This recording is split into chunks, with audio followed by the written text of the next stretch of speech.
Here's something that will mess with your head. The digital camera, the thing that destroyed Kodak, was invented by Kodak in 1975. Their own engineer built the first one, and when he showed it to the executives, they told him to hide it, bury it, pretend it didn't exist.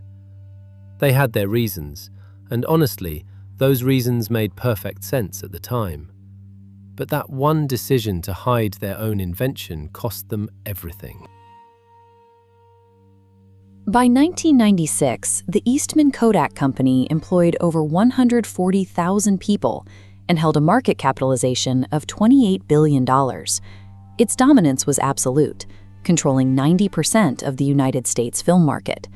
The company was built on a vision established by founder George Eastman in the 1880s. He wanted to make taking a photograph as simple and as convenient as using a pencil. This created the highly lucrative razor and blades model. Kodak sold cameras at a low cost to lock consumers into a lifetime of buying high-margin film, chemicals, and photo paper. The profit margins at the end of that cycle were enormous. This vertically integrated ecosystem was a business fortress. For nearly a century, it provided Kodak with a consistent, massive stream of revenue.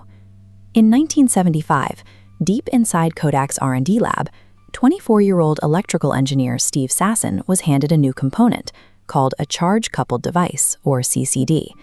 His instructions were simply to see what he could do with it.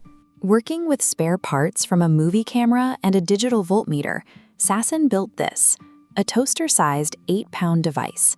It captured 0.01 megapixel black and white images and recorded them onto a standard cassette tape. It was the first working digital camera. When Sasson presented his invention to Kodak's leadership, the reaction was skeptical. As he later recalled, management told him, "That's cute, but don't tell anyone about it." To the executives, the digital camera wasn't an opportunity, it was a threat. A filmless camera directly undermined the entire chemical and paper business that fueled Kodak's wealth. Kodak's leadership wasn't blind to the future. In 1981, an internal study by Vince Baraba accurately predicted that digital would eventually replace film, though it noted the company had about a 10-year window to prepare for the shift. While Kodak hesitated, competitors moved in.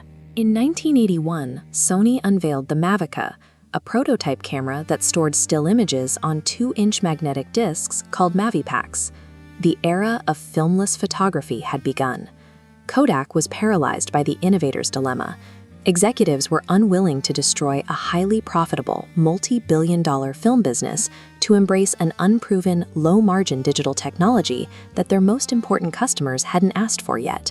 This inaction wasn't caused by a lack of research. It was a choice to optimize for short-term profits over long-term survival. Throughout the 1990s, Kodak's strategy was to use digital technology as a prop for its film business. They forced new innovations to serve the old model, refusing to sever the link to physical prints. This led to the 1996 launch of the Advantix Preview. Kodak spent $500 million on a new hybrid system that used a digital screen to preview shots, but still required users to buy and process a physical roll of film. Meanwhile, competitors like Canon and Nikon committed fully to pure digital systems, building out software and sharing platforms that added value to their cameras. Tried to build a bridge between analog and digital, Kodak ended up stuck in the middle. They failed to capture early digital adopters, while film sales continued their inevitable decline. In the early 2000s, Kodak made a final push to save its printing business by installing thousands of digital picture kiosks in retail stores. They bet that consumers would still want physical copies of their digital files. But in 2007, the iPhone arrived, the death blow for Kodak's remaining infrastructure.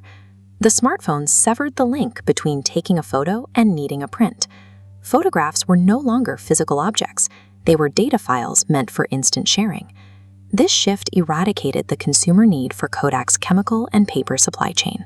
In January 2012, after a 30-year slide from its peak, the Eastman Kodak Company filed for Chapter 11 bankruptcy.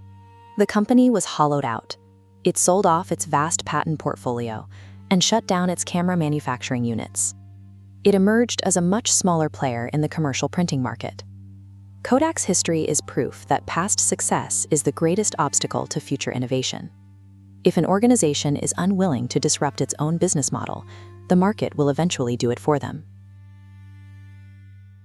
Kodak had a 30-year head start on the technology that eventually killed them. 30 years. And they chose to look away. The lesson here isn't about cameras. It's about what happens when a company falls in love with the way things are instead of the way things are going.